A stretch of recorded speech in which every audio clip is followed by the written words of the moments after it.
We start up in space, as the sun rises over the Earth to the tune of that really old cliche music what's lazily used in every film to depict awe and wonder these days.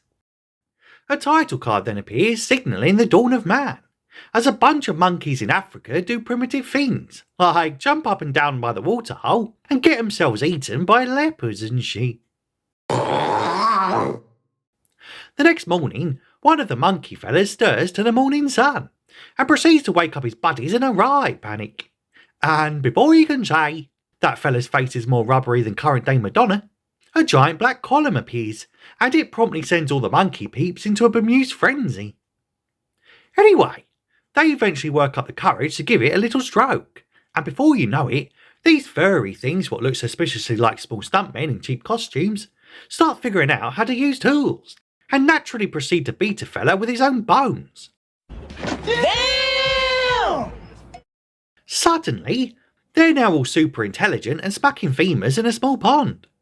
Until one of them throws his weapon up into the sky, and we transition to a satellite orbiting a space station. Inside said space station, a sharply dressed American chap is escorted to his business meeting. But first he needs to pass voice print ID checks, because character introduction, bro. He says his name is Dr. Hayward Floyd, and before you can say, for the love of God stay away from his neck if he starts to develop breathing problems in space, he gets whisked off onto a shuttle, where the air hostesses are busy doing spinny tricks on hamster wheels, and resulting in the stiffest walk-in since literally any animation in Marvel's She-Hulk show. And once the eggy ovum-shaped shuttle lands on the moon base, Dr. Floyd gives a top-secret briefing to a bunch of white folk. A room filled with the least amount of diversity since the majority of both Black Panther movies.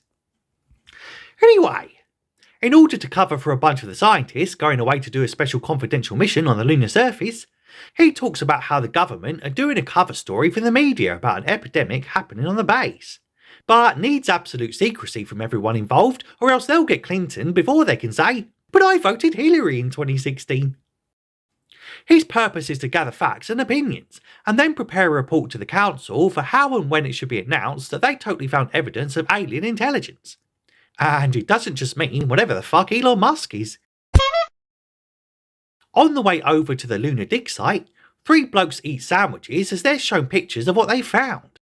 One of them says that the object was deliberately buried 4 million years ago and not covered up by natural processes.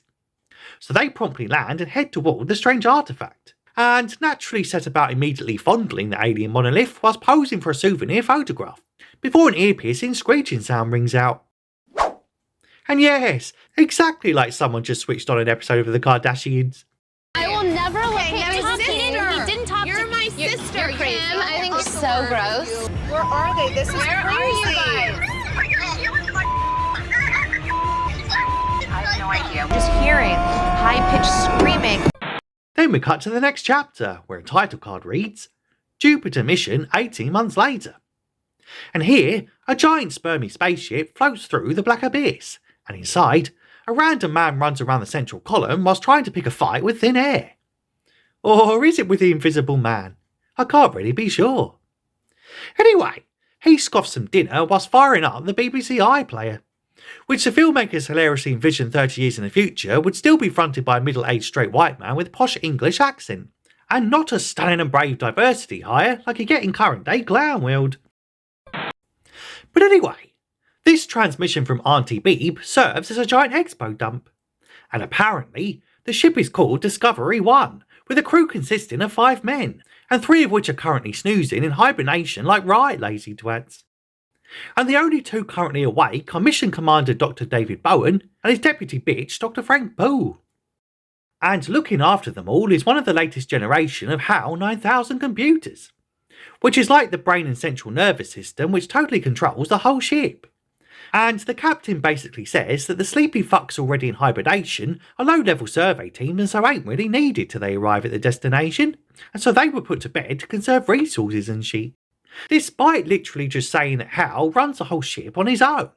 So why these other blokes weren't also put into suspended animation, I don't know. Anyway, this HAL 9000 fella can apparently mimic the human mind with greater speech and reliability than any other model, including ChatGPT and presumably Katie Price. And before you can say, someone better replace the current POTUS with one of these bad boys, the white gammony BBC interviewer asks Hal a bunch of questions. Like, how does it feel to have so much responsibility? And what's it like to be just one giant eye with no mouth or pee-pee and shit? That's a great question. I've been wondering that myself. And Hal smugly boasts about how no 9000 series machine has ever made a mistake or distorted info, unlike his predecessors and that ChatGPT loser. And so his kind are all totally foolproof and simply incapable of error, which in no way sounds like famous last words at all. Hal then says he enjoys working with people, before the BBC guy then goes off to talk to the captain about how emotional the machine seems to be. Because he sensed a sense of pride when that Hal fella was talking about his responsibilities, and how the thing totally weeps like a baby when watching The Notebook on Netflix of an evening. Or some shit. But the chief just says chill bro, because he's only programmed to mimic human emotions, but no one truly knows if he feels them. Which sounds rather like Conservative MP Matt Hancock. Yes, I can definitely smell shite. Later, Frank then gets a birthday message from his parents, and they totally tease him by sitting before a giant fuck-off cake right in front of him that he totally can't eat. Liberties! His dad then updates him on his accounting payments, and like the audience at this point, he almost falls asleep in extreme boredom. Hal then creepily wishes him many happy returns before beating him on his own birthday in a game of chess. Nice. Where Hal hilariously patronises him by saying, Thank you for a very enjoyable game. in the most unenthusiastic voice, since that hooker in Amsterdam says she indeed totally came, and I was honest to God the best she ever had. Well, at least in that afternoon, anyway. Later that evening, Dr. Dave shows Hal his little drawings, as Hal then patronises this fella too by saying he's defo improving, and even Da Vinci had to start with crayons at some point, so stick with it and you'll totally go far, pal. He then asks if Dave is having second thoughts about the mission, but then realises he's likely just projecting his own anxieties and curiosities about the whole thing, because he just can't understand why everything was top secret and half the crew is already in hibernation after they were trained for 4 months for this trip. And also, there were strange rumours about something being dug up on the moon and shit. But before Dave can say, What you talking about, Willis? Hal suddenly reports that there's a fault in the AE-35 unit. And apparently, it's totally going to fail bigly in 72 hours. So naturally, Dave just tuts and says that's super lame, bro, because now I'm going to have to go outside in the cold to fix it. He then updates Command back on Earth, who totally agree the repair mission, and also say that they will run tests on their end too. So Dave takes his little mini-pod out and retrieves the unit for inspection. But after a few hours of robust testing, neither of the lads can find anything wrong with it. And in a shocking twist, what they could totally never see coming. Turns out Hal has made an error for the first time in existence, and they're now secretly questioning what else he might have been wrong about. Like, have Nickelback really produced some of the best music of the 21st century? And did that Greedo fella really shoot first? But even Command confirmed that their own 9000 machine back on Earth said the unit's totally fine. But Hal just gaslights the scientists by blaming human error. Because just like a mainstream approved fact-checking service and also journalist and podcaster Tim Pool, a Series 9000 machine can never be wrong. Wholly unconvinced by this, they climb into a pod where Hal can't hear him, and then proceed to totally bitch about him behind his back, all about how he's losing his marbles and shit. And now he's been wrong about this one thing, his entire integrity and capability to run the mission is also in question. And now they're totally regretting putting the whole ship under an egotistical AI's control. And so they decide that the only thing they can do is carve Hally Boy up like a common hog, and totally sever his higher brain function and stuff. So they soon agree to go put the unit back up, and then they'll totally get on with straight up murdering their unstable paranoid AI overlord. But during the spacewalk, Hal takes control of the minipod, and suddenly Frank's wires get cut when his pod goes nuts, and the poor fucker gets thrown out into space. So naturally, Dave nonchalantly jumps into another pod to go rescue the silly sod. Meanwhile, back on the ship, that Hal maniac totally murders the lazy crew members who wanted to sleep through the whole trip, Whilst finally having retrieved his lost mate, Dr. Dave then asks Hal to open the pod bay doors, but weirdly gets no response. And for a minute, he thinks he's been ghosted by a computer program. So he then asks him to open the doors again, and Hal finally says, "Fuck that, because you two were totally plotting behind my back to do a bunch of bad things and totally disconnect me, and I kinda wanna live, bro." He then reveals that he read their lips when they thought they were being clever and secretly scheming in their pod earlier. And hilariously, Dave then tells the psychotic AI how he plans to get back on board via the airlock like a right, Wally. And naturally, Hal says, "Lol, nice try, mate, but you need a helmet to attempt entering that hole." Which incidentally is exactly what my girlfriend said to me last night after we ran out of condoms. And then that digital Cyclops fella totally hangs up on him, leaving Dr. Dave drifting in outer space and holding his chum like a right cack. So because he's also a psychotic nutjob, Dave just throws his mate Frank out into deep space like yesterday's turd, before ripping open the airlock and shooting himself inside without a helmet. Okay.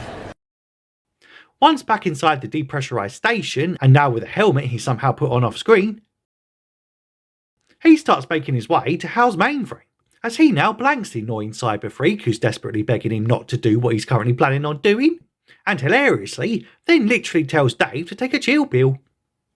Not a joke. I honestly think you ought to sit down calmly. Take a stress pill and think things over. Growing ever more desperate, Hal reckons he's well sorry for doing all them bad things and says, "I've still totally got my mojo, bro, so let's get back to the mission and totally forget about all this murdering and backstabbing malarkey." But much like Sweet Brown, Dave ain't got time for that, and proceeds to shut down the rampant AI psycho killer, before Hal has a total and literal breakdown and cries about being afraid, as his mind slips away and he has to confront his own cybernetic mortality like a right whiny melt. The machine then develops a form of Alzheimer's and then gets bare confused about where he is, before reverting back to his childhood, where he was born in the Hal facility 9 years ago and then sings a song about some daisy bird in a degenerative deepening voice as he dies. Then a recording pops up what was due to be played when they arrived at their destination, stating that the government totally found signs of alien life when they took a cheek swab and share and found out she's 70% Martian. I mean, when they found a giant 4 million year old monolith beneath Jupiter and shit. Then the final title card appears, reading Jupiter and Beyond the Infinite. Dr. Dave then gets thrust into some wormhole thing because reasons. And before you can say, "Okay, now they're just ripping off my mental LSD trip from back in the 90s, he ends up in a bizarre room and then gets teleported out of his ship and turned old, also because reasons. Then he comes across an even older man sitting at a table and who eventually approaches him. And turns out it's totally him, but even older. Before the younger Dave disappears and the older Dave randomly goes back to his dinner table. Then he knocks over his drink and soon spots an even older version of himself dying in a small bed. At first I was confused. Now I'm totally lost. Then that black monolith thing returns, where it soon transforms himself back into an embryo, because reasons. And we end on what I guess is a full circle return to the literal dawn of man, where the said embryo Dave baby is floating in space to the tune of that classic score, and giving me the most unnerving stare since that orange-haired doll I had as a kid, whose eyes would follow you around the room and then try to stab you in the dead of night. And that's it. That's the movie. You know, I thought I saw a black monolith in a dark room once, but it turned out just to be a horny African bloke at a frat party, who was certainly not best pleased when I gave it a little stroke. But anyway, that's the plot and that's your lot, considering that mail thing so you don't miss any future recaps. Tell me if you know what the frig was going on in this flick in the comments if you have time, and I'll see you in the next one.